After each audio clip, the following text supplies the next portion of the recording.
Hi friends, my name is Mr. Sherman and I teach AP European History at Groves High School, and this is going to be the first of the review episodes, little mini discussions regarding topics that are going to be covered in the AP European History exam. Now, one thing that you should know, the exam has been shortened to a free response 45-minute online extravaganza.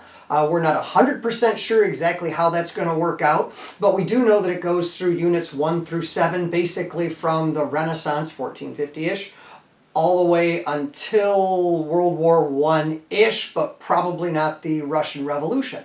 So that's the areas that we're going to have to pay most attention to, primarily from a written standpoint, and that is because colleges will be more likely to accept a grade from an AP test that has a lot of writing components. So that's probably why they decided to do that. So that being said, we've decided that we are going to review major topics. One of the things that I wanted to talk about today is basically thoughts on the Renaissance. We're not going to talk at all about the medieval mind or anything like that, but what I want to talk about is how the Renaissance changed Europe and how we can apply Renaissance ideals to today, which is the most important thing. First off, what types of things do you think about when I mention the word Renaissance? I'm pausing, but there's no one here to answer the question. But so I'll do it a different way. The things that I think about when we discuss the Renaissance, I automatically think about humanism, which is the desire to study ancient texts, be it the Greeks or the Romans or something like that. The idea that humanity can be perfected is kind of a cool idea. I automatically think of art. One of the things that you should do right now while I'm saying this is, in your head you should think about who are the Renaissance artists that I should know about. Is it Giotto or something, or should I be thinking about the Northern Renaissance and Bruegels and things like that? Architects. Who are the artists of the Renaissance? And that is something that you should look into. I heartily suggest going online and looking up art eras and art styles and looking at them and familiarizing yourself with art, because I feel that art is going to be a part of the new AP exam, because it's real easy to basically put that on a screen to show you so you can write your answer. All right, so if you understand art and art periods and art styles, you might have a distinct advantage.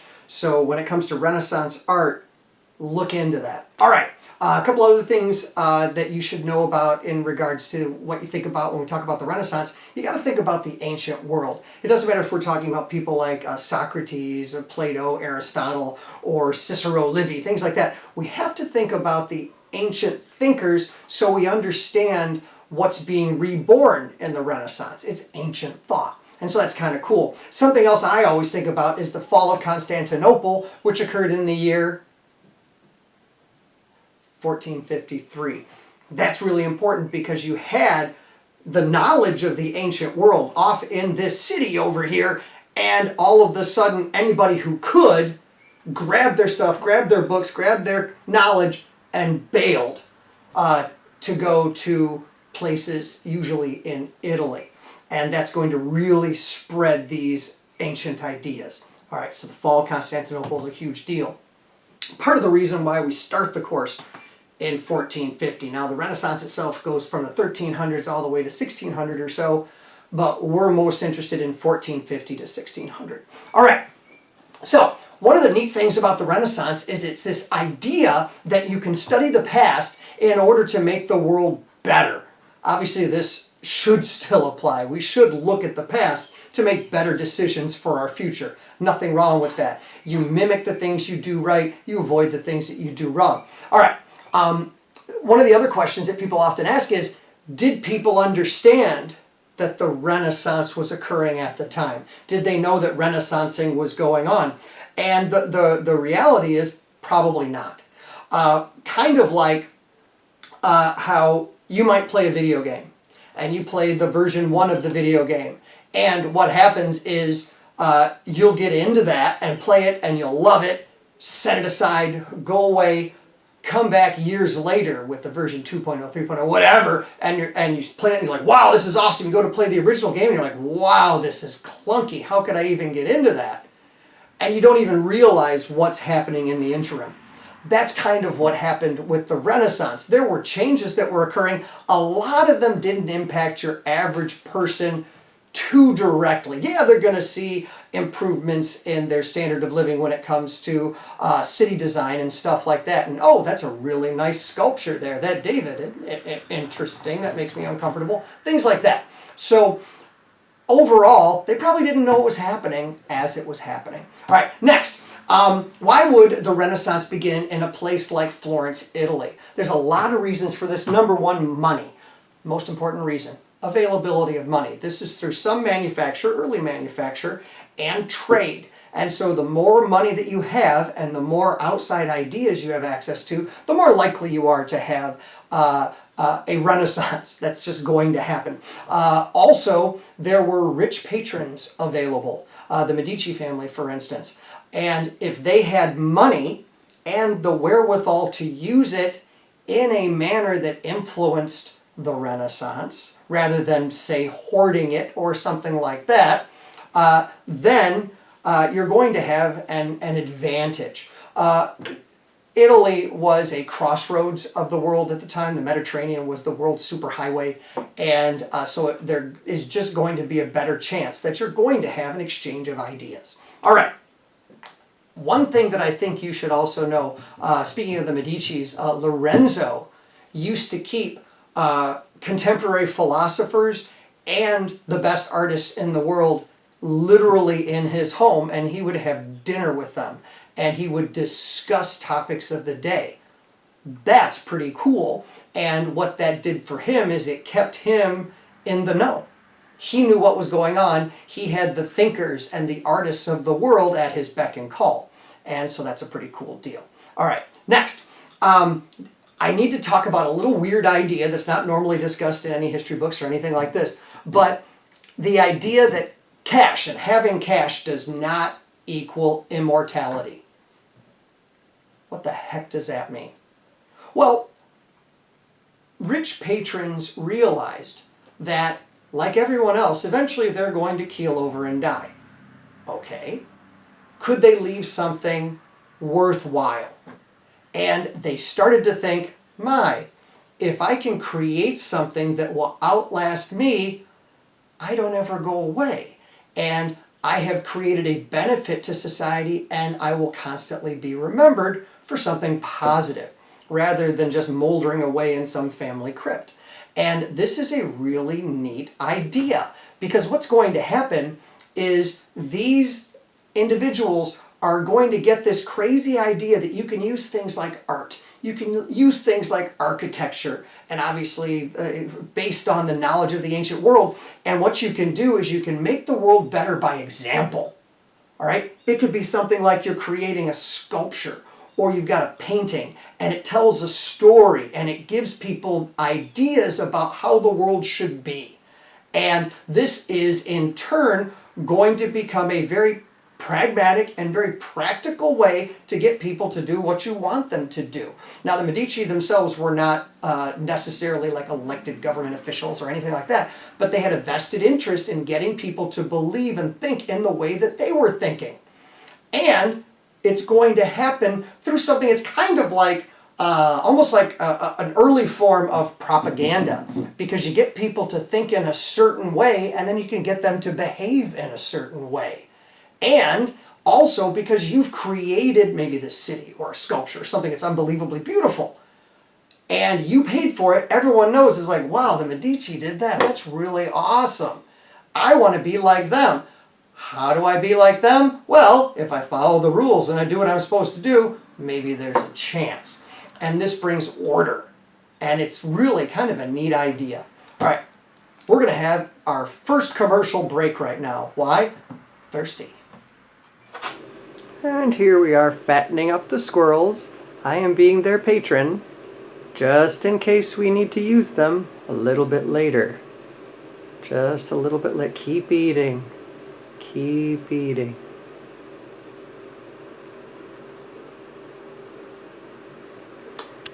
All right. Next, one of the really cool things about the Renaissance is the quest, the search for knowledge. Where are they going to find these things? Well, the number one place that they're going to find these things are in books. And the reason books have this information is books are repositories for information from as early as people write. It's history.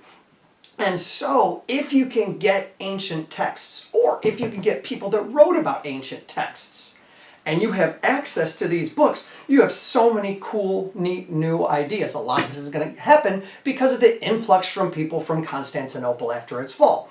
So, rich patrons are going to send people out anywhere they can find books, and they're going to search monasteries. They're going to search all over to get original copies or copies of original copies and things like that. And because of that, you're going to learn so much more about the ancient world and a heck of a lot of really cool things.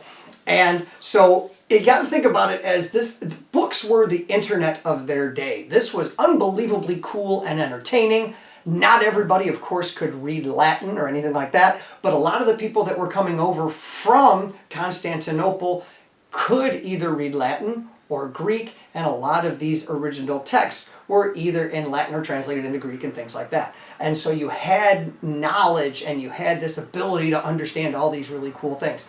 So the contemporary philosophers of the Renaissance are going to look to the ancients kind of as if they were looking for credibility. Also looking to tie in the past to their day.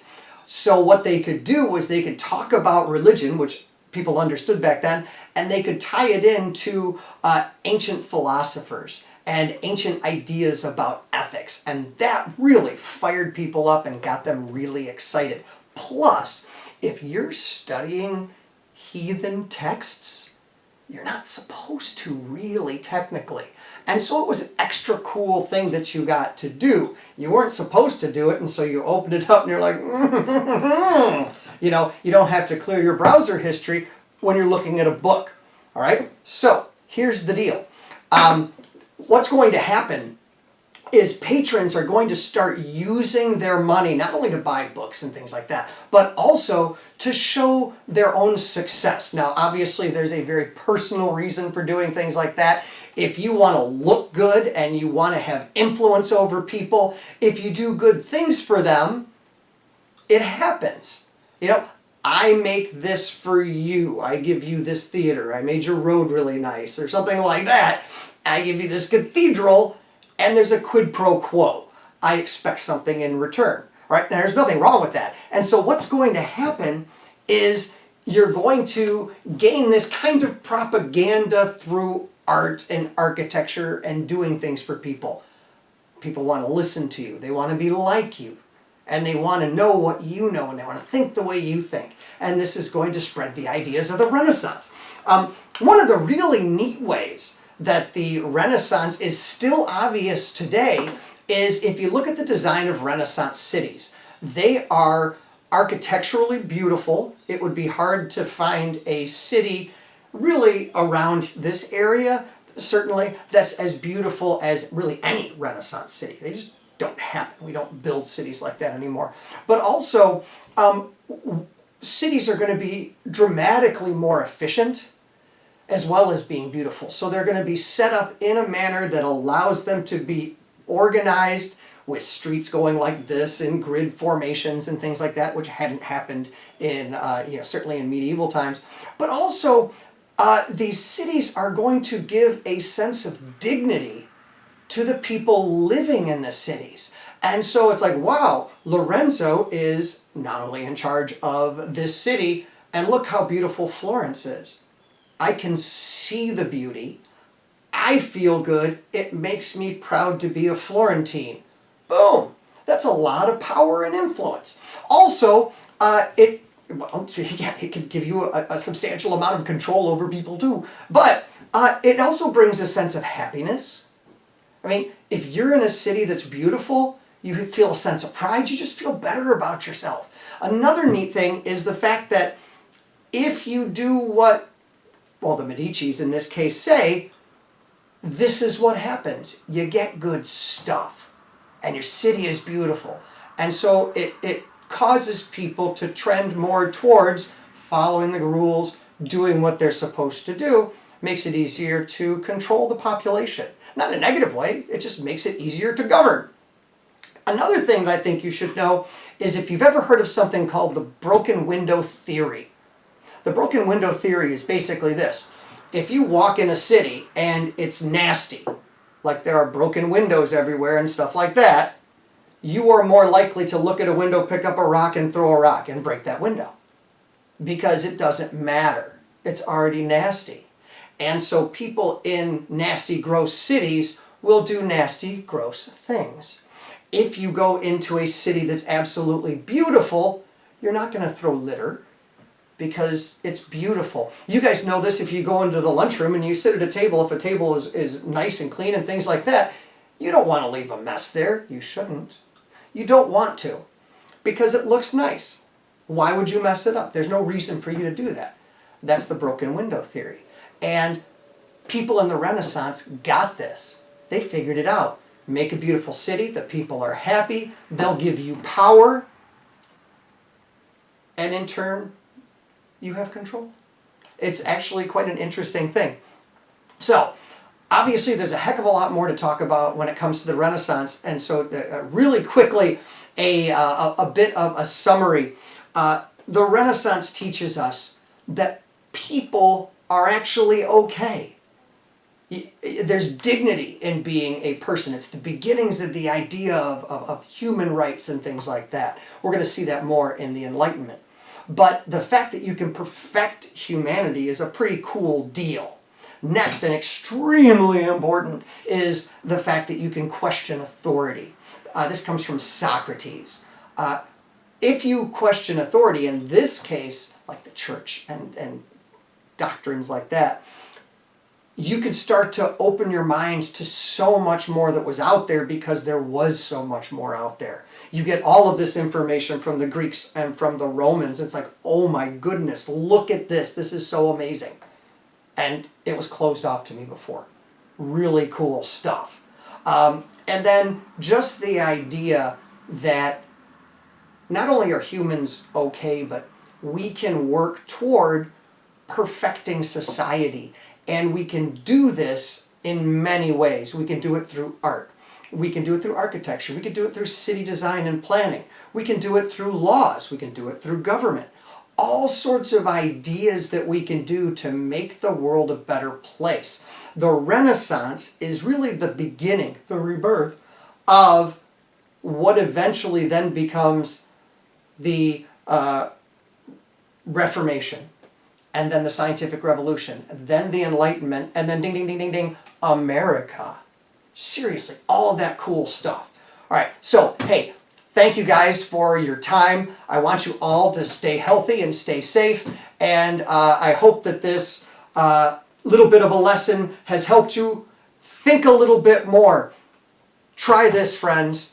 Try this. The Renaissance created curiosity. If you're curious, you guys are going to be better off. Stay curious. All right, take care.